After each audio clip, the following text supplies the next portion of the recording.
오늘은 계시록 17장을 이제 마감을 하게 될 거고요. 다음 주에 계시록 18장 다뤄드리도록 하겠습니다.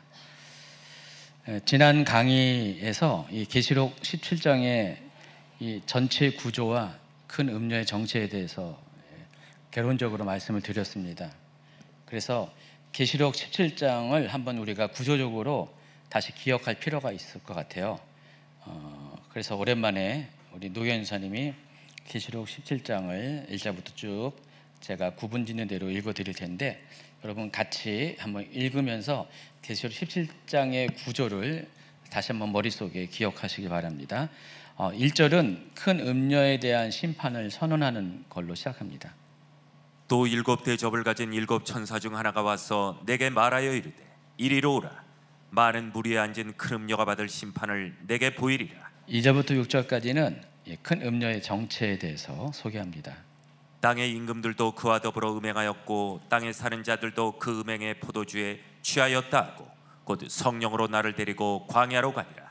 내가 보니 여자가 붉은빛 짐승을 탔는데 그 짐승의 몸에 하나님을 모독하는 이름들이 가득하고 일곱 머리와 열 뿔이 있으며 그 여자는 자줏빛과 붉은빛 옷을 입고 금과 보석과 진주로 꾸미고 손에 금잔을 가졌는데 가증한 물건과 그의 음행에 더러운 것들이 가득하더라. 그의 이마에 이름이 기록되었으니 비밀이라 큰 바벨론이라 땅의 음녀들과 가증한 것들의 어미라 하였더라. 또 내가 보매 이 여자가 성도들의 피와 예수의 증인들의 피에 취한지라. 내가 그 여자를 보고 놀랍게 여기고 크게 놀랍게 여기고. 7절부터 14절까지는 큰 음녀에 대한 이야기를 하면서 갑자기 짐승, 적그리스도에 관한 이야기를 합니다. 짐승과 열뿔, 세계의 단일 정부 시스템과 관련된 이야기들을 다루는데, 자, 이것은 계시록 17장 안에서의 또 삽입장이기도 합니다. 7절부터 12절, 14절까지 읽어주세요. 천사가 이르되 왜 놀랍게 여기느냐? 내가 여자와 그가 탄 일곱 머리와 열 뿔 가진 짐승의 비밀을 내게 이르리라. 내가 본 짐승은 전에 있었다가 지금은 없으나 장차 무적행으로부터 올라 멸망으로 들어갈 자니 땅에 사는 자들로서 창세 이후로 그의 이름이 생명책에 기록되지 못한 자들이 이전에 있었다가 지금은 없으나 장차 나올 짐승을 보고 놀랍게 여기리라.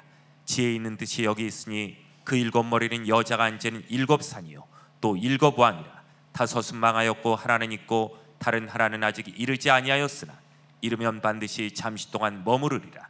전에 있었다가 지금 없어진 짐승은 여덟째 왕이니 일곱 중에 속한 자라. 그가 멸망으로 들어가리라.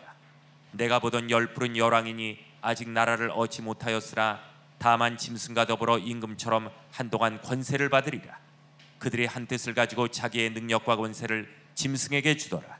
그들이 어린 양과 더불어 싸우려니와 어린 양은 만주의 주시오 만왕의 왕이심으로 그들을 이기실 터이요 또 그와 함께 있는 자들 곧 부르심을 받고 택하심을 받은 진실한 자들도 이기리로다. 15절은 음녀가 앉아있는 많은 물의 정체에 대해서 이야기합니다. 또 천사가 내게 말하되 내가 본 바 음녀가 앉아있는 물은 백성과 무리와 열국과 방언들이니라. 그리고 이제 오늘 다뤄드릴 16, 17절은 큰 음녀의 최후에 대해서 이렇게 말합니다. 내가 본 바 이 열불과 짐승은 음녀를 미워하여 망하게 하고 벌거벗게 하고 그의 살을 먹고 불로 아주 사르리라. 이는 하나님이 자기 뜻대로 할 마음을 그들에게 주사 한 뜻을 이루게 하시고 그들의 나라를 그 짐승에게 주게 하시되 하나님의 말씀이 응하기까지 하심이라. 18절은 17장의 최종 결론입니다. 또 내가 본 그 여자는 땅의 왕들을 다스리는 큰 성이라 하더라. 우리가 17장 1절부터 18절까지를 쭉 보았지만은 보시면 알겠지만은 중간에 7절부터 14절까지는 큰 음녀에 대한 이야기는 아니에요. 큰 음녀가 올라탄 짐승에 관한 이야기입니다. 그래서 실질적으로 내용으로 보면은 절반 정도만 큰 음녀에 관한 이야기고 나머지 절반은 큰 짐승에 관한 이야기입니다. 근데 이것이 큰 음녀가 올라타 있는 상태이기 때문에 연관성이 있어서 여기 17장에서 소개합니다. 제가 이미 13장에서 적그리스도 이야기를 하면서 이 부분을 미리 끌어다가 한번 소개를 했고요. 그리고 나서 이게 또 한 번 소개가 될 겁니다. 다다음 주 이후의 강의 가운데 아마 소개될 건데, 자, 이 부분은 적그리스도와 또 세계 단일 정부, 마지막 때의 적그리스도와 적그리스도를 통해서 세상을 통치하는 세계 단일 정부에 관한 이야기를 에 관한 예언입니다. 이 부분을 이제 다음번 강의에서 한 번 더 자세하게 다뤄드릴 것입니다. 그래서 이미 1절부터 6절 그리고 15절까지는 지난 강의들에서 95강부터 98강까지의 강의에서 심리적으로 풀어드렸고요. 그리고 7절부터 14절은 18장에서 큰선 바벨론의 심판을 다룰 때 설명해 드릴 것입니다. 그래서 오늘 강의는 이 부분의 나머지 부분인 17장 16절에서 18절까지의 이야기를 다뤄드릴 것입니다. 그러니까 순서적으로 다뤄드리는 순서가 바뀐 거예요. 7절부터 14절은 다음번에 다뤄드릴 것이고, 이미 잠깐 한번 다뤄드렸지만 구체적으로 다음번에 다뤄드릴 것이고, 그 뒤에 나와 있는 16절부터 18절까지를 오늘 먼저 다뤄드린다는 것입니다. 이렇게 바꾸어 강의를 진행한 이유가 이 큰 음녀가 올라탄 짐승과 열불의 정체가 18장에 나와 있는 큰 성 바벨론과 연관되어 있기 때문에 그래요. 그래서 이 큰 성 이 바벨론을 뒤에서 이야기할 건데, 지금 공교롭게도 그 큰 음녀가 이 큰 성 바벨론과 연관된 짐승과 열분과 관계돼 가지고 여기서 모습이 나타나기 때문에 지금 17장에서 일단은 먼저 소개를 하는 것입니다. 원래는 18장에 나와야 정상인데 큰 음녀와 연관됐기 때문에 17장에 먼저 소개를 했기 때문에 지금 기록은 여기 이렇게 있지만은, 그러나 내용적으로는 뒤에 이야기이기 때문에 제가 여기서 집중적으로 안 다뤄드리고 18장 다룰 때 다뤄드린다, 그 말을 하고 있는 것입니다. 그래서 짐승은 여러분 잘 알고 있어요. 적그리스도를 말하고요. 열불은 장차 적그리스도가 통치하는 세계 정부가 있을 겁니다. 적그리스도가 왕이 되어서, 수장이 되어서 세상을 통치하는 세계 정부가 등장할 것인데, 그게 이제 보통 우리가 세계 단일 정부라고 부릅니다. 왜냐하면 그때가 되면은 세상이 완전히 하나가 되어가지고 원 거버먼트로 재편이 됩니다. 지금은 200 몇십 개의 나라가 있잖아요. 정부가 있는데, 그때가 되면은 온 세상이 하나의 정부 시스템으로 바뀌게 됩니다. 그 수장의 우두머리에 적그리스도가 등극을 하고요. 자, 그런데 적그리스도가 혼자는 다 다루지 못해요.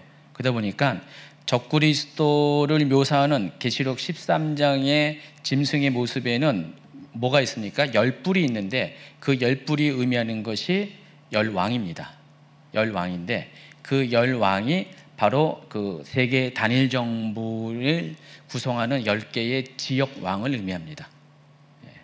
그래서 적그리스도와 또 그 10개의 지역 왕이 결국은 세계 단일 정부의 전체를 말하는 것입니다. 그래서 적그리스도와 그 지역 왕들이 위에 지금 큰 음녀가 올라타고 있어요. 그러면 다시 말해서 큰 음녀가 그들의 권세를 이용해서 지금 17장에서 큰 음녀가 하는 역할을 하고 있다는 것입니다. 그래서 그 부분에 대해서 다음번에 소개를 해드리도록 하겠습니다. 자, 16절과 17절은 큰 음녀의 최후에 대해서 이렇게 소개합니다. 같이 있습니다. 내가 본 바 이 열불과 짐승은 음녀를 미워하여 망하게 하고 벌거벗게 하고 그의 살을 먹고 불로 아주 사르리라. 이는 하나님이 자기 뜻대로 할 마음을 그들에게 주사 한 뜻을 이루게 하시고 그들의 나라를 그 짐승에게 주게 하시되 하나님의 말씀이 응하기까지 하십니다. 그랬습니다. 방금 말씀드린 것처럼 세계 단일 정부를 구성하는 이 열불과 적그리스도를 의미하는 이 짐승, 이 짐승이 큰 음녀와 사이가 벌어지게 됩니다. 지금까지는 굉장히 긴밀한 사이였어요. 협력의 관계였는데 큰 음녀와 이 두 개의 세력이 분열이 일어납니다. 그 결과 큰 음녀가 그들에 의해서 최후를 맞이하게 됩니다. 근데 여기 보면은 다 상징적인 표현들이에요. 음녀를 미워하고 망하게 하고 벌거벗게 하고 그의 살을 먹고 불로 아주 사르르다. 시각적으로는 눈으로 우리가 뭔 말하는 건 아는데 실제로 큰 음녀 자체가 상징이잖아요. 만약에 상징이 아니면 이게 그래 이 음녀를 이렇게 처리하는구나라고 이해할 수가 있는데 큰 음녀는 인간이 아니잖아요. 사람의 모습으로 묘사를 됐지만은 큰 음녀는 종교 통합 세력입니다. 이 종교 통합 세력에 대해서 미워하고 망하게 하고 벌거벗게 하고 살을 먹고 불로 아주 사른다는 것이 과연 어떤 의미가 있느냐? 자, 이 부분을 다뤄드린다는 것입니다. 그래서 상징적인 표현으로 묘사된 내용들이 각각 무엇을 의미한지를 설명을 해드리도록 하겠습니다. 그 전에 큰 음녀의 역할은 한 번 더 짚고 넘어가면은 큰 음녀는 종교 통합 세력이라고 말씀드렸습니다. 적그리스도가 세상의 왕 또는 숭배받을 대상, 그러니까 신적인 존재로 세워지는 데 있어서 가장 큰 공로자가 누구랬어요? 종교 통합 세력입니다. 왜냐하면은 세상이 아무리 정치적으로 하나 된다 할지라도 정치보다 더 세상을 영향을 끼치는 게 종교예요. 여러분 정치적으로 하나가 된다 할지라도 그 하나 된 나라 안에서 종교가 다르잖아요. 끊임없이 분쟁이 일어나고 있습니다. 지금도 그게 현실입니다. 그래서 정치적인 그 하나됨 다음에 최종적으로 세상이 통일되기 위해서는 반드시 궁극적으로 가야 될 것이 종교가 하나가 되는 것입니다. 같은 종교로 모두가 하나가 되는 것, 그게 종교 통합입니다. 그래야 비로소 적그리스도 짐승이 세상을 완벽하게 통치할 수 있는 나라가 세워지게 됩니다. 자, 그런데 그 종교를 통합시키는 세력이 따로 있어요. 적그리스도가 하는 것이 아니라 종교 안에 있는 세력이 다른 종교들을 연합시키는 그 역할을 하게 된다는 것입니다. 그게 바로 큰 음료로 묘사된 종교 통합 세력이라는 것입니다. 그래서 세상의 모든 종교가 하나가 되는 것은 적그리스도가 통치하는 세상의 궁극적인 목적입니다. 그래서 이 적그리스도 짐승은 정치적으로 세상을 실권을 지배하게 되죠. 그럼 왕으로서 등극하는 겁니다. 전 세계에 마치 예전에 황제와 같은 그런 권력을 가지고 등장합니다. 그런데 그것이 종착점이 아니라 종교를 통해서 한 나라의 왕으로 끝나는 것이 아니라 세상의 왕으로 끝나는 것이 아니라 세상에서 숭배받는 바로 그런 존재, 신과 같은 존재로 되는 것입니다. 여러분 이 같은 이 구조적인 시스템은 이미 역사 가운데 이미 이런 것들이 먼저 진행이 됐어요. 여러분 로마 같은 경우도 로마 제국도 로마가 원래 왕국에 불과했었잖아요. 근데 이 왕국에 불과한 로마가 점점 세력을 넓히면서 주변의 나라들을 점령하면서 제국이 되어버렸습니다. 그 제국 안에는 수많은 왕국이 있었고요. 또 많은 언어들이 있었고 인종이 다 다르죠. 그러다 보니까 이 왕국을 통일시켰는데 계속해서 잠재적인 문제가 많이 생깁니다. 이 넓은 영토를 다스릴 수 있는 그런 것에 있어서 정치만 갖고서는 안 되는 한계점이 드러나게 됩니다. 그래서 시작된 것이 황제 숭배라고 했어요. 황제를 신의 반열에 올려놓고 그냥 그 제국의 황제가 보통의 인간이 아니라 신적인 존재라는 것들을 그 제국 안에 있는 모든 사람들에게 인식시켜가지고 그냥 정치적으로 따르는 것이 아니라 신으로서 황제를 숭배함으로써 그 신적 권위 아래 세상이 제국이 하나가 되는 그런 시스템을 만들어 갑니다. 이와 같은 시스템이 장차 마지막 때가 되면은 동일하게 과거에는 로마 제국 한 부분에서 이루어졌다면은 이제 마지막 때가 되면은 전 세계적으로 모든 세상에 있는 종교가 하나가 되어서 그와 같은 시스템으로 정비가 된다는 것입니다. 그 일의 주도 세력이 바로 큰 음료, 종교 통합 세력이고, 현재 기준으로 보면은 나중에 어떻게 될지 모르지만은 가장 근접한, 오늘날에 있는 기존 종교 중에서 이 일을 할 수 있는 가장 근접하고 어쩌면 가장 확실한 그런 종교 시스템이 로마 카톨릭이라는 것입니다.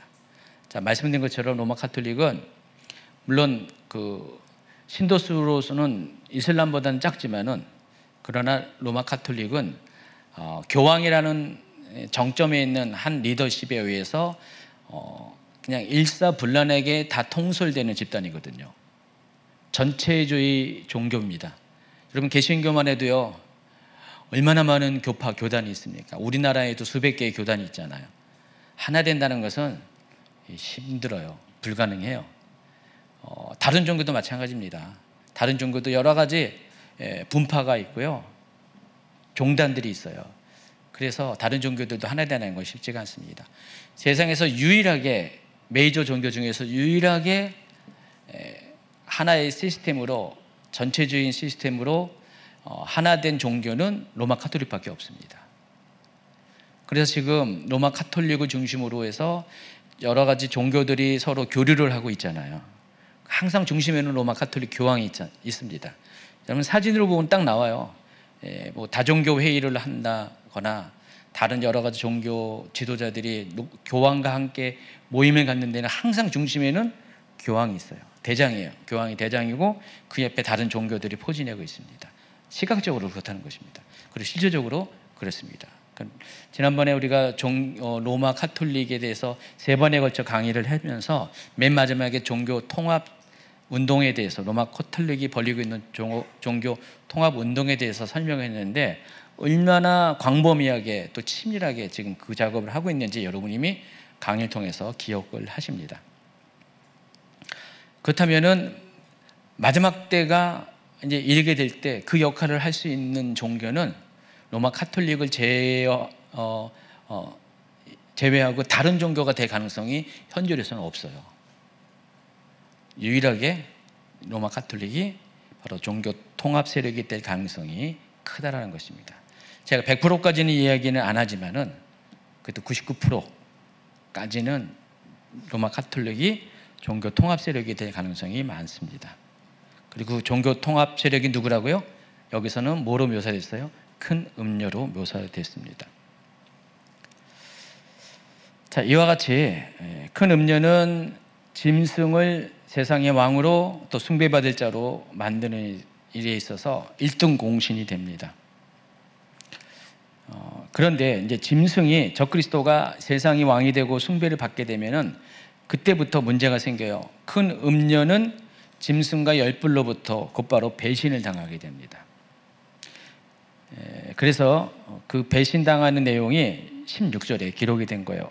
내가 본 바 이 열불과 짐승은 음료를 미워하여 망하게 하고 벌거벗게 하고 그의 살을 먹고 불로 아주 사르리라. 굉장히 극단적인 묘사를 합니다. 배신과 철저한 파괴를 묘사하는 구절입니다. 그래서 이것을 이렇게 하나씩 설명을 드리겠습니다. 열불과 짐승이 음료를 미워한다는 것은 어떤 의미가 있냐? 말씀드린 것처럼 짐승은 적그리스도를 말하고, 열불은 세계 단일 정부를 구성하고 있는 10개 지역의 정치 권력을 의미한다고 말씀드렸습니다. 이 두 세력이, 적그리스도와 열불이 큰 음료를 이용해서 세상을 장악하고 나서 곧바로 이 큰 음료를 한자 고사성으로 토사구팽을 해버립니다. 토사구팽이라는 것은 토끼 사냥이 끝나면은 개를 삶아 죽인다라는 그런 한자어의 뜻이에요.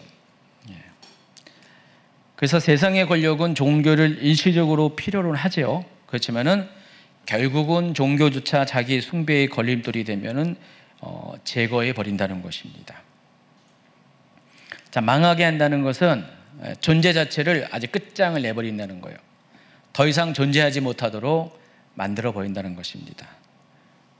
그래서 일단 적그리스도가 세상의 왕으로 숭배받을 자로 딱 등극을 하면은 곧바로 이어진 것이 그를 그렇게 만든 종교 통합 세력과, 그리고 전 세계에 있는 모든 신앙 체제를 완전히 붕괴시켜 버려요. 그러니까 종교를 없애버린다는 것입니다. 지금까지는 그 종교를 통해서 자기가 세상의 왕이 됐는데, 이제 적그리스도가 세상을 통치하면은 이제는 자기를 거기까지 오르게 하는 종교를 완전히 제거해 버린다는 것입니다. 그래서 만약에 로마 가톨릭이 정말 큰 음녀가 된다면은 지금까지 중세 이후로 지금까지 세상에 가장 강력했던 종교 체제가 완전히 무너지게 된다는 것입니다. 벌거벗게 한다는 것은, 여러분, 벌거벗는 것은 특히 여기 큰 음녀는 여자의 형상으로 나온 거잖아요. 그 여자가 벌거벗는다는 것은 뭐예요?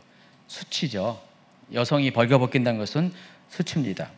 근데 이 종교 통합 세력이 그렇게 벌거벗김 당한다는 것은 뭐예요? 지금까지 누려왔던 화려함과 존귀함이 다 한순간에 다 무너지게 된다는 것입니다. 17장 4절에 보니까 그 여자는 자줏빛과 붉은빛 옷을 입고 금과 보석과 진주로 꾸미고, 이런 표현이 있습니다. 손에 금잔을 갖고 있다고 그랬는데, 이러한 화려함과 모든 좋아했던 것들이 한순간에 다 빼앗기고 이제 벌거벗은 아무것도 갖고 있지 않은 모습으로 나락에 떨어지게 된다는 것입니다. 그래서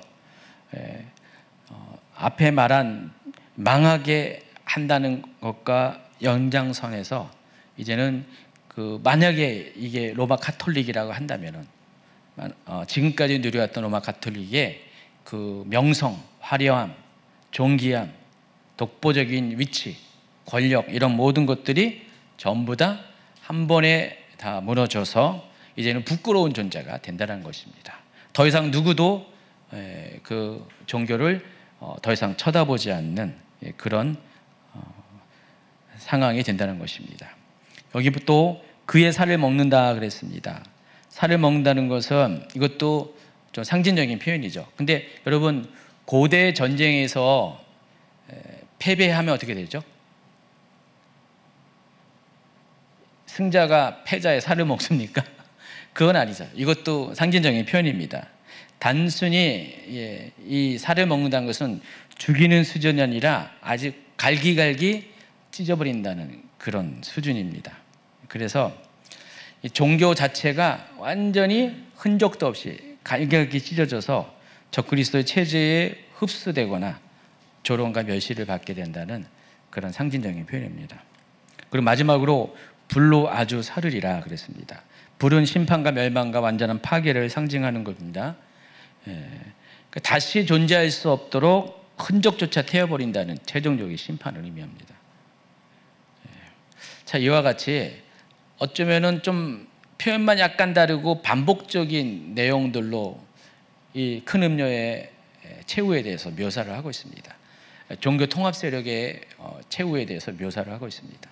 어쩌면 그것이 로마 가톨릭이라 한다면은 지금까지 누려왔던 모든 종교적인 권세와 명예와 또 지위, 모든 것들이 완전히 무너지고 이제는 그때가 되면은 종교 자체가 흔적도 없이 사라지게 되는 그런 세상이 오게 된다는 것입니다. 그리고 이것은 결국은 궁극적으로 하나님의 심판의 결과이기도 합니다. 이처럼 계시록 17장 16절은 적그리스도 체제가 종말에 종교를 완전히 배신하고 파괴할 것을 예언하고요. 동시에 그것이 하나님의 정하신 심판의 방식임을 보여줍니다. 그래서 종교가 세상과 손잡고 적그리스도의 길을 돕는 순간에 그 종교는 결국 이용당하고 불태워지는 운명을 피할 수 없다는 것을 알려주는 것이 계시록 17장 16절입니다. 자, 근데 왜 이 짐승과 열불은 한순간에 태도를 바꿔서 큰 음녀를 미워하게 되는가? 지금까지 적그리스도가 세상의 왕이 되는데 1등 공신을 한 왜 큰 음녀를 배신하고 완전히 제거하는지, 그 이유가 뭘까에 대해서 살펴보도록 하겠습니다. 첫 번째는 이 적그리스도의 속성상, 특성상, 성향상 자신만이 경배받기를 원하기 때문에 그랬습니다. 그러니까 자기가 경배받는 것에 걸림돌이 되는 조금이라도 경쟁자가 되는 세력들에 대해서 적그리스도는 용납을 하지 않는다는 것입니다. 처음에는 종교 세력이 필요했지만은 그들의 도움을 통해서 세상을 장악하면은 그때부터는 더 이상 그 역할을 할 사람이 필요 없고요. 오히려 자기가 숭배받는 일에 위협이 될 수 있기 때문에 그 존재들을 완전히 제거한다는 것입니다. 여러분 한번 생각해 보세요. 적그리스도가 세상의 왕이 됐어요. 신적 존재가 됐어요. 근데 짐승이 로마 카톨릭이라고 하면, 계속 제가 이 말을 반복해요. 반복하는데, 로마 카톨릭이라고 한다면은 로마 카톨릭이라는 종교 체제가 적그리스도 왕국 가운데 그대로 남아있다고 생각해 보세요. 교황이 여전히 그들을 영적으로 통치하고 있는 그런 상황이 있다고 생각해 보세요. 적그리스도, 여러분 만약에 적그리스도의 입장이 된다면은 굉장히 그것은 찝찝하고 불안한 거잖아요. 더 이상 자기와 견줄 수 있는 세력이 없어야 되는데, 근데 여전히 14억이나 되는 그런 강력한 그 성도를 갖고 있는, 신자수를 갖고 있는 거대 종교 세력이 한 사람 교황에 의해서, 리더십에 의해서 좌우되는 그 종교 세력이 남아있다고 생각해 보세요. 그러면은 적그리스도는 이 부분에 대해서 굉장히 불안해할 것이고 염려가 될 수밖에 없습니다. 만약에 그 파트너십이 깨지게 되면은, 적그리스도와 네트워크가 깨지게 되면은, 협력 관계가 깨지게 되면 배신할 수가 있잖아요. 여러분 중세 시대의 로마 교황권과 또 일반 세속의 황제권과 늘 싸웠잖아요. 그런 상황이 재현될 수가 있다는 것입니다. 그래서 적그리스도는 자기의 신적인 그 숭배를 방해할 수 있는, 좀만 태도를 바꿔서, 마음이 바뀌어서 방해할 수 있는 경쟁자가 되는 힘을 가진 이 로마 카톨릭을 제거할 수밖에 없다는 것입니다. 자, 데살로니가 후서 2장 4절은요 그와 같은 상황을 이렇게 예고합니다. 그는 신이라고 부르는 것과 사람들이 예배하고 섬기는 것들을 다 없애버릴 것입니다. 그리고 그 모든 것들 위에 올라 지배하려고 할 것입니다. 심지어는 하나님의 성전에 들어가 그곳에 앉아서 자기가 하나님이라 주장할 것입니다. 신으로 부르는 것과 사람들이 예배하는 섬기는 것들을 다 없애버린다고 했습니다. 그래서 종교 통합으로 시작했지만은 적그리스도는 이제부터는 종교 위에 자기가 군림을 하게 된다는 것입니다.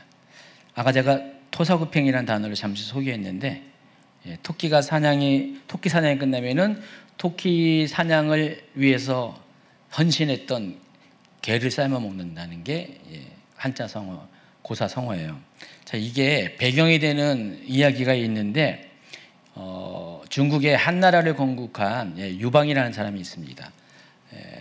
옛날에 영화 같은 데 나왔는데, 초한지라고 한번 생각 안 나시죠? 초나라와 한나라의 전쟁에 관한 이야기입니다. 거기에 이 유방과 항우라는 사람이 라이벌이 되어가지고 전쟁을 벌입니다. 근데 이 유방을 도운 장군이 이름이 한신이에요. 다 이 중국 고사에서 굉장히 고대 역사에서 중요한 인물들인데, 한신은 유방을 도와서 결국 한나라를 건국하는 큰 공을 세웁니다. 굉장히 아주 유방에 있어서는 아주 믿을 만한 사람이고, 유방이 그 위치에 오르기까지 한신이 없었다면 그것이 불가능했다는 것입니다. 그런데 이제 유방이 이제 황제가 되고 나니까 걱정이 되는 거예요. 자기가 여기까지 올랐지만은 여전히 한신인 세력을 갖고 있고요. 그때는 이제 한신에게 제후의 그런 위를 줘가지고 영주를 그 중세 시대는 영주 같은 경우죠.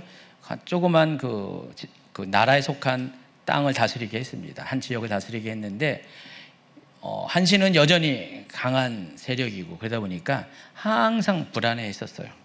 그러던 틈에 어떤 계기가 있었습니다. 어떤 계기가 있어가지고 한신을 제거할 수 있는 어떤 특별한 기회가 있었어요. 그때 이제 한신이 자기가 제거될 줄 알면서도 자기는 그래도 믿고 지금까지 관계를 믿고 유방의 부름에 초청해서 갔는데 거기서 이제 한신이 죽임을 당합니다. 죽임을 당할 때 마지막으로 한 말이 바로 토사구팽을 이야기한 거예요. 여기서 유래가 된 단어가 이 토사구팽입니다. 근데 이게 제가 왜 소개했냐면은 똑같아요. 종교 통합 세력 큰 음녀가 한신에 해당하는 거고요. 또 이 적그리스도와 열불이 유방에 해당하는 겁니다. 똑같은 설정이에요. 그와 같은 일이 마지막 때도 벌어지게 된다는 것입니다. 종교 통합 세력은 적그리스도가 자신을 제거할 줄을 전혀 생각을 못했어요. 근데 순식간에 제거를 당하는데 아주 철저하게 제거를 당한다는 것입니다. 두 번째는 하나님이 있는 종교 시스템을 제거하는 의미가 있어요. 그래서 사탄은 하나님과 교회를 모방하지만은 사탄은 종교 자체를 싫어합니다. 그런데 큰 음녀가 비록 음녀라는 것은 뭐죠? 원래 하나님을 섬겨야 되는데 다른 방향으로 하나님이 아닌 다른 우상으로 사람들을 자기도 그렇고 사람들을 섬기게 하는 게 음녀의 역할이잖아요. 음녀의 모습이잖아요. 그렇지만은 내용 자체는 종교잖아요. 음녀는 종교예요. 큰 음녀가 만약에 로마 카톨릭이라면 로마 카톨릭은 종교입니다. 종교 체제예요. 근데 사탄은 하나님을 대적할 뿐만 아니라 하나님을 믿는 시스템 자체도 중요합니다. 그렇기 때문에 결국은 하나님을 섬긴다고 말하는 것조차도 극도로 싫어하기 때문에 자기가 세상의 왕이 되고 숭배받는 자가 되면 그때부터는 이제는 로마 카톨릭이 라이벌이 수준이 아니라 하나님이 라이벌이 되는 거죠. 그래서 자신의 라이벌인 하나님을 제거하는 의미에서 이 큰 음녀를 제거한다는 것입니다. 그런데 17절은 이 모든 것들이 하나님의 주권과 계획 가운데 있다는 것을 알려줍니다. 읽어주세요. 이는 하나님이 자기 뜻대로 할 마음을 그들에게 주사 한 뜻을 이루게 하시고 그들의 나라를 그 짐승에게 주게 하시되 하나님의 말씀이 응하기까지 하심이라. 그래서 적그리스도가 이 큰 음녀를 배신하는 것은 어떤 적그리스도의 개인적인 욕심과 욕망으로 끝나는 것이 아니라 이 모든 것의 배경에는 하나님의 섭리가 있었다는 것입니다. 하나님은 결국은 큰 음녀를 심판하실 거예요. 적그리스도와 모든 그런 악한 존재들을 심판하실 것이지만은 그런데 하나님의 섭리는 적그리스도를 심판하기에 앞서서 적그리스도로 하여금 큰 음녀를 제거하게 하신다는 것입니다. 이게 하나님의 섭리예요. 자, 이렇게 하신 이유가 있습니다. 적그리스도 나름대로 이 마지막 때의 시간표 안에서 세워지고 또 무너지는 어떤 역할이 필요하잖아요. 하나님의 시간표 안에서의 적그리스도인 사인이에요. 근데 이 큰 음료로 묘사한 종교 통합 세력은요, 하나님을 배반한 거잖아요. 배도한 세력이에요. 원래는 하나님을 섬겼던 자들이 하나님을 배도한 겁니다. 하나님을 배도한 거기 때문에 하나님께서는 그에 대한 상응하는 대가를 치르게 하시는데 자신들이 섬겼던 그 적그리스도로 하여금 그들을 제거하게 함으로써 아마도 하나님도 항상 누군가 하나님을 배도하면은 아프실 거 아니에요. 아마 종교 통합 세력도 자기들이 배신을 당하는 거잖아요. 그것을 느끼게 하시는, 자신들이 했던 행동에 대한 대가를 치르게 함으로써 하나님이 그와 같은 방식으로 그들을 심판을 하시게 된다는 것입니다. 자, 그러면은 일곱 큰 음녀의 심판은 언제 일어나는가? 계시록 17장 1절에 보면은 이 큰 음녀의 심판에 대해서 서론을 이야기하는데, 이때 어떤 얘기하냐면은 일곱 대접을 가진 일곱 천사 중 하나가 와서 내게 말하 이르되 이리로 오라, 많은 물이 앉은 큰 음녀가 받을 심판을 내게 보이리라, 이런 말을 합니다. 자, 그러면은 이 큰 음녀의 심판은 일곱 대접 재앙과 관련됐다는 것을 알 수가 있습니다. 일곱 대접 재앙 가운데 일어나는 사건이 큰 음녀에 대한 심판이에요. 근데 특히 언제 이 일이 발생하냐면은 일곱 번째 재앙 가운데 발생을 하게 된다는 것입니다. 그 이유가, 자, 계시록 16장 17, 18절, 19절을 읽어보세요. 일곱째 천사가 그 대접을 공중에 쏟음에 큰 음성이 성전에서 보좌로부터 나서 이르되 되었다 하시니, 번개와 음성들과 우레소리가 있고 또 큰 지진이 있어 얼마나 큰지 사람이 땅에 있어 온 이래로 이같이 큰 지진이 없었더라. 큰 성이 세 갈래로 갈라지고 만국의 성들도 무너지니 큰 성 바벨론이 하나님 앞에 기억하신 바 되어 그의 맹렬한 진노의 포도주잔을 받으매. 17절에 보면 일곱째 천사가 그 대접을 공중에 쏟음에, 그러니까 일곱 번째 대접 재앙이 시작된다는 것입니다. 그 결과 19절에 큰 성이 세 갈래로 갈라졌다 그랬습니다. 여기서 큰 성은 큰 성 바벨론을 가리킵니다. 18장에 소개되는 큰 성 바벨론을 이야기하는 거고요. 만국의 성들은 아마도 열불을 의미할 가능성이 많이 있습니다. 그래서 큰 성 바벨론에 대한 심판이 일곱 번째 대접 재앙 가운데 일어나요. 근데 이 큰 성 바벨론에 속한 적그리스도와 짐승이, 열불이 큰 음녀를 제거했다라고 하는 것은 이 일이 일어나기 전에 시간적으로 그 일이 일어나야지 정상이잖아요. 그렇죠? 시간 순서상. 그래서 이 큰 음녀의 심판은 일곱 대접 재앙 중에서 일곱 번째 재앙이 일어나기 직전에 발생할 확률이 큽니다. 그러니까 여섯 번째 대접 재앙이 끝나고 일곱 번째 대접 재앙이 일어나기 그 중간에 벌어질 가능성이 큽니다. 자, 그렇게 하시고, 그리고 18절에 의하면은 이 17장에 대한 결론을 이렇게 맺습니다. 또 내가 본 그 여자는 땅의 왕들을 다스리는 큰 성이라 하더라. 우리가 이제 계시록을 보면은 도대체 논리적으로 맞지 않는 이야기들이, 이해가 안 되는 이야기 종종 있어요. 가끔씩 있는데, 아니 지금까지 큰 성 바벨론으로 묘사된 적그리스도와 열불이 큰 음녀를 미워해가지고 불로 살르고 완전히 제거했다 그랬는데, 근데 여기 18절에는 그 큰 음녀가 큰 성 바벨론과 같은 것이라고도 묘사를 하잖아요. 도대체 뭔 말을 하는 거예요? 이해가 좀 안 되지 않아요? 근데 여러분 아셔야 될 것은, 이 18절에서 이 말을 한 것은 이제 곧 있으면 18장이 등장하는데, 18장에는 큰 성 바벨론에 대한 심판에 관한 이야기를 할 거예요. 그 전에 18절에서 이 이야기를 하면서 18장과 17장을 연결시키는 역할을 하는 것입니다. 동시에 17장의 결론이기도 해요.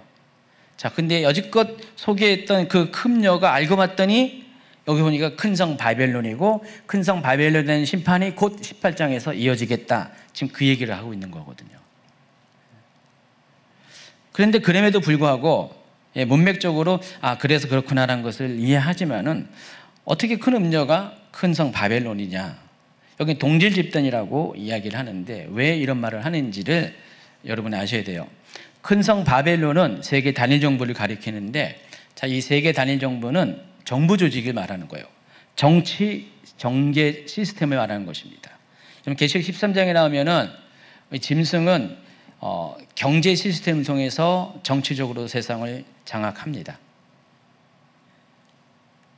그렇지만은 그걸로 끝나는 게 아니라서 세상을 완전히 하나 되기 위해서는 종교의 힘이 필요했기 때문에 큰 음료를 이용한 거잖아요. 그래서 이 적그리스도와 열불은, 세계 단일 정부는 종교적인 것들은 자기들이 어떻게 할 수가 없는 거예요.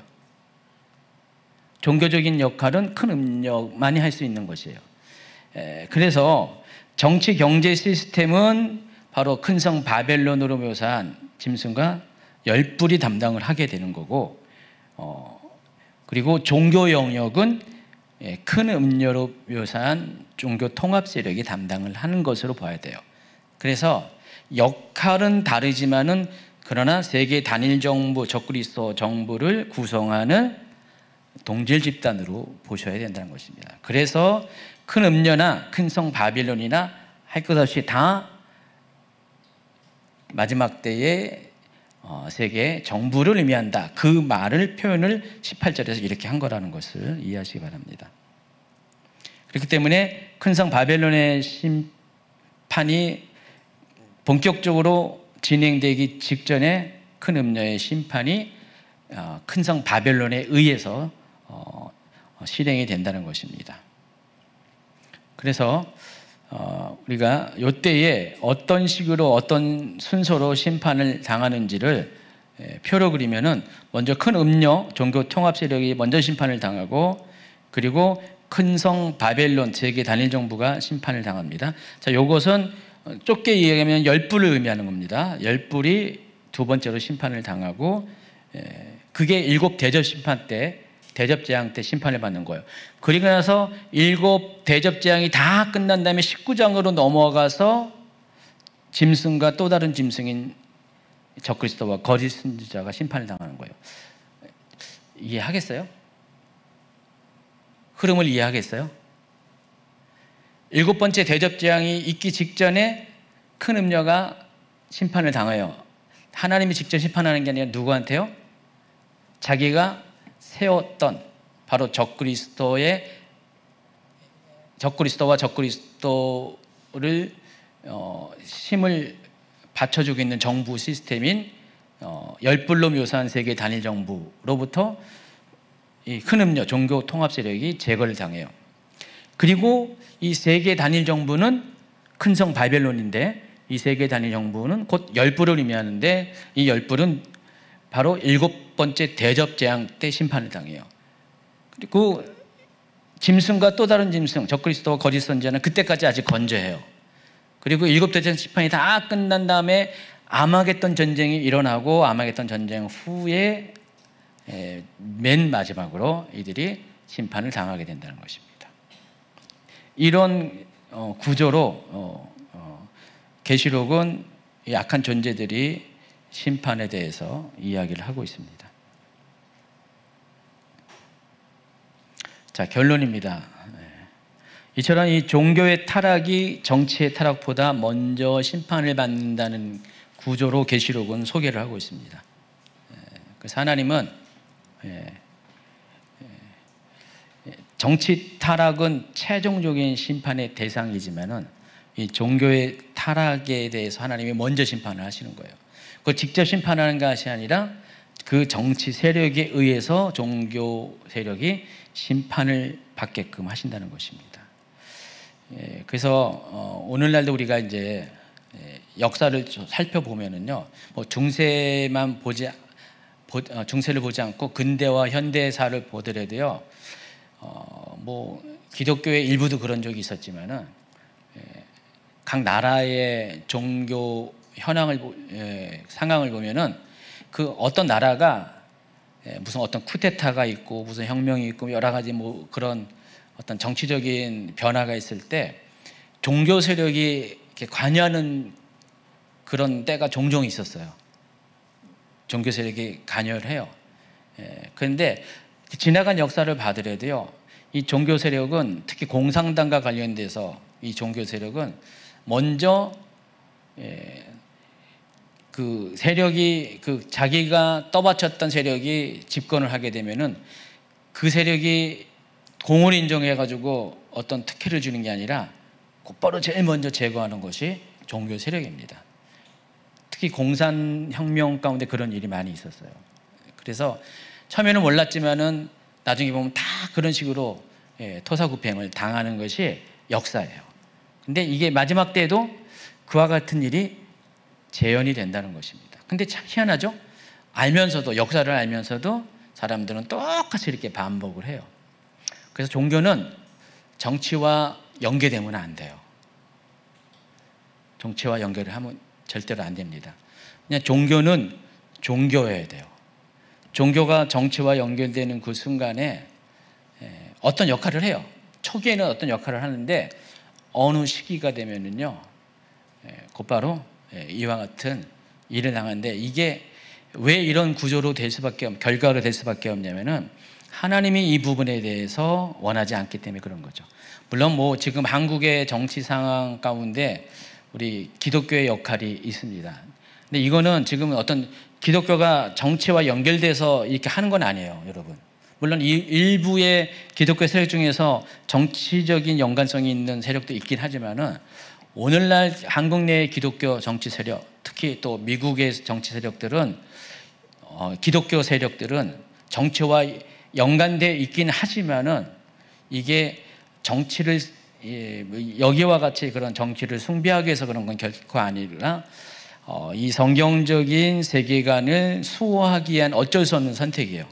자, 그런데 그럼에도 불구하고 조심해야 된다는 것입니다. 자칫 잘못하면은 선을 넘어갈 수가 있어요. 그래서 제가 항상 어떤 이 정치적인 이슈가 있을 때마다 제가 신중한 이유가 있습니다. 항상 보면은요, 최근에 그 10년 안쪽에 한국 사회에서 일어난 사건들을 보면은 좀 여러 가지로 결과적으로는 기독교의 모양새가 안 좋아지고 또 그 일을 굳이 했어야 된다라는 그런 안타까운 결과를 일어날 때가 종종 있거든요.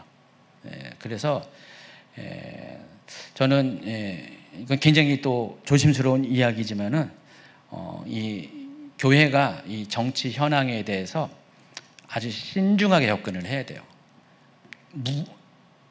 무관심하라는 건 아니에요. 근데 굉장히 신중히 접근해가지고 그냥 정치 영역 안으로 들어가면 안 되고 그냥 성경적인 가치관을 지키는 영역 안에서만 정치적인 입장을 얘기하는 것이 맞는 것 같아요. 제가 우리 교단의 이야기를 저번에다 지난주인가 했었잖아요. 우리 교단의 목사님들, 리더십들이 이 부분에 대해서 굉장히 신중해요, 진짜. 이 기독교적인 가치관을 이렇게 수호하는 데 있어서 정말 열심을 다하시지만은 어떤 선에서 정치적인 영역 안으로 안 들어가려고 굉장히 애를 쓰세요. 근데 만약에 이게 들어갔다 보면 어느 순간에 그 소용돌이 가운데 막 희강기면서요. 여러분, 제가 누구라고 언급하지 않지만은 어떤 목사님은 굉장히 어떤 구구화돼가지고 한국 사회 가운데 이런 정치적인 종교이면서도 정치인 영향이 끼치잖아요. 근데 여러분 보시기에 어때요?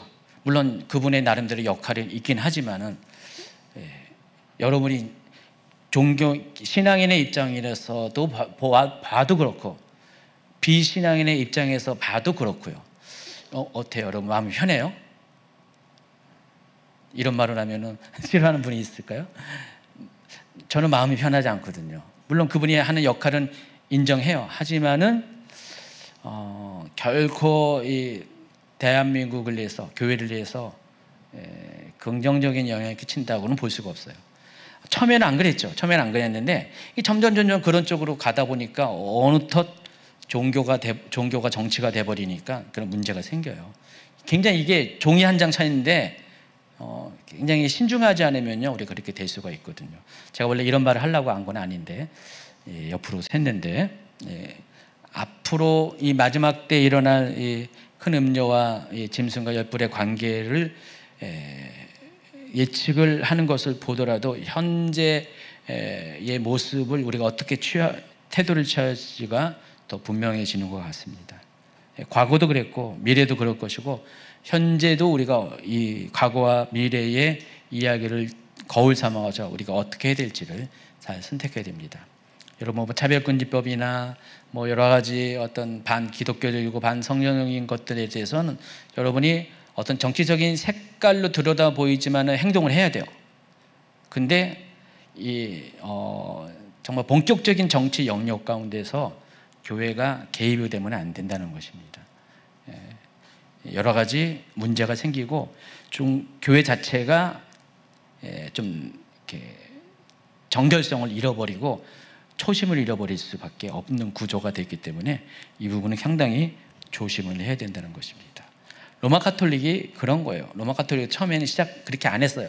안 했는데 시간이 갈수록 점점 정치 참여를 하다 보니까 결국은 로마 가톨릭 자체가 정치가 되어버렸죠. 거기랑은 뭐 비교할 수 없겠지만은 미미한 거지만은 그와 같은 전례가 있다는 사실을 아시기 바랍니다. 자, 이제 마무리를 해야 되는데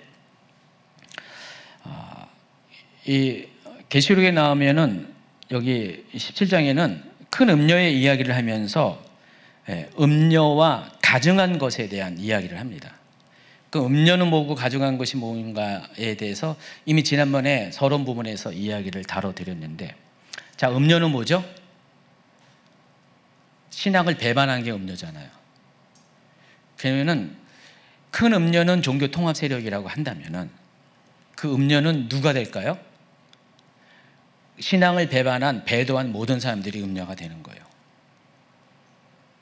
음녀는 뭐 특별한 세력이 아니라 신앙을 배반한 모든 사람들이 영적 간음을 한 모든 사람들이 음녀입니다. 다시 말해서 그리스도가 아닌 다른 우상, 직접적으로 여기서는 적그리스도를 섬기는 자가 음녀가 된다는 것입니다. 그래서 우리가 준비되지 않으면은요, 결국은 우리도 음녀가 될 수가 있어요. 종이 한 장의 차이로. 배도라는 것이 내가 배도하겠다 해서 배도하는 게 아니에요.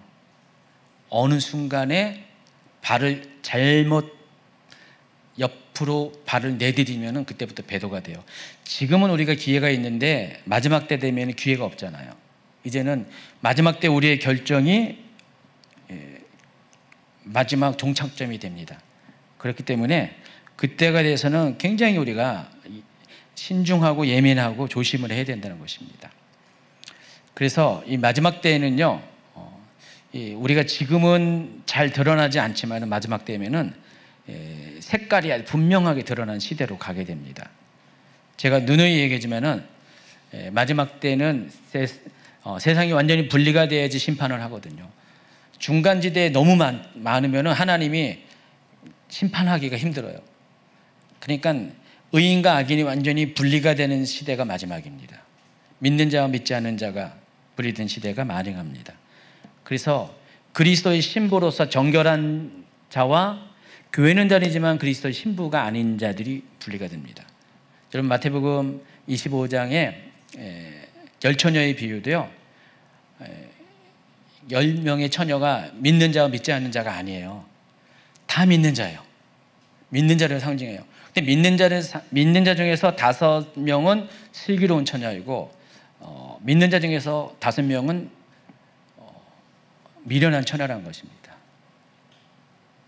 그래서 여러분, 교회 다닌 사람 중에서 신앙생활 하는 사람 중에서 마지막 때일 때 정말 슬기로운 5처녀가 될 수 있고 미련한 5처녀가 될 수가 있다는 사실을 아셔야 돼요. 순식간에 그런 일이 생긴다는 것입니다. 그래서 우리가 마지막 때 되면은 또 성령이 교회들에게 하는 말씀을 듣는 자가 있을 것이고 아무리 말해도 안 듣는 자, 못 듣는 자가 있을 것입니다.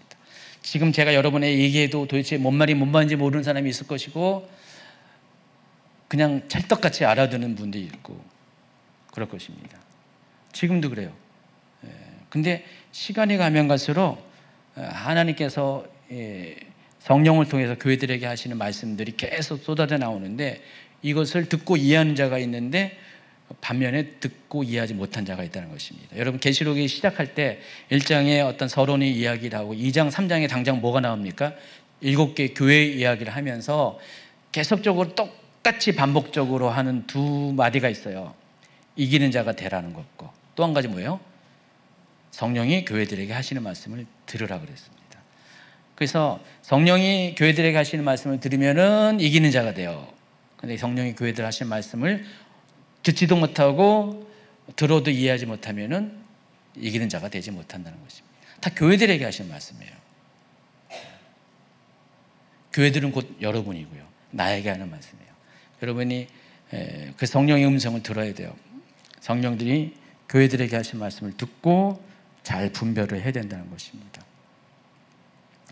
그래서 여러분이 이 종교행을 갖고 모양은 교회 다니는 그리스도인의 모양이지만은 실제로는 하나님과 그리스도와 전혀 관계가 없는 분들은요 굉장히 위험합니다.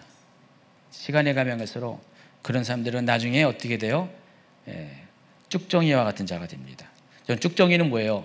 곡식 중에서 똑같이 같은 뿌리에서 났는데 열매가 없는 게 쭉정이잖아요. 열매 모양은 있는데 내용물은 없는 게 쭉정입니다. 그 쭉정이와 같은 모습으로 우리가 바뀝니다. 가라지는 아예 종자가 자체가 다른 거고, 쭉정이는 같은 뿌리에서 났지만은 알곡과 달리 열매가 없는 게 쭉정입니다. 우리가 쭉정이가 될 수가 있습니다. 쭉정이는 어떻게 해요? 추수 때 걷어져서 모아서 불에 살려 버리죠. 바로 그것은 곧 지옥을 상징하는 겁니다. 그래서 여러분, 우리가 쭉정이가 되면 안 됩니다. 우리가 시간에 가면 갈수록 예수님과 친해져야 돼요. 더 예수님을 알아야 되고요. 더 깊은 예배 가운데 들어가야 되고요. 더 말씀을 더 알아야 되고요. 성령님과 친해져야 돼요. 성령의 음성을 듣고 교제하는 그런 사람이 되어야 됩니다. 그런데 시대는 어때요? 계속 우리가 그렇게 하는 것들을 방해하고 하지 못하게 하고 그냥 종교 생활에 만족하게끔 자꾸 우리를 만들고 있습니다. 그런 이 세상의 환경과 영적 그런 배경 안에서 우리가 좀 부단히 애를 써야 되고요. 노력하고 전쟁을 치러야 된다는 것입니다. 큰 음료는 온갖 방법을 동원해서 성도들로 하여금 결국 음료의 길로 가게끔 자꾸만 인도할 겁니다. 지금도 종교 통합 세력이 본격적으로 모습을 나 종교 통합 세력이야, 나 큰 음료야라고 드러내고 있지는 않지만은 계속해서 우리 주변에서 그런 일을 하고 있습니다. 그래서 무늬만 크리스찬이 아니라 정말 내면까지도 완전히 그리스도를 쫓는 진정한 크리스찬이 되기 위해서 우리 거룩한 그런 신부의 삶을 살아야 됩니다. 그래서 여러분, 정결하고 흠없는 그리스도의 신부로 준비되어 있는지, 또 큰 음료의 길이 아닌 생명의 길을 가고 있는지를 확인하는 방법 한 가지, 여러분의 눈을 보시면 됩니다. 여러분의 눈이 비둘기의 눈처럼 예수님만 보고 있는지, 예수님을 보는 척하면서 딴 것 쳐다보고 있다가 어느 순간에 거기에 완전히 눈이 꽂히는 그런 모습이 있는지를 끊임없이 점검해야 돼요. 자, 오늘 여기까지예요.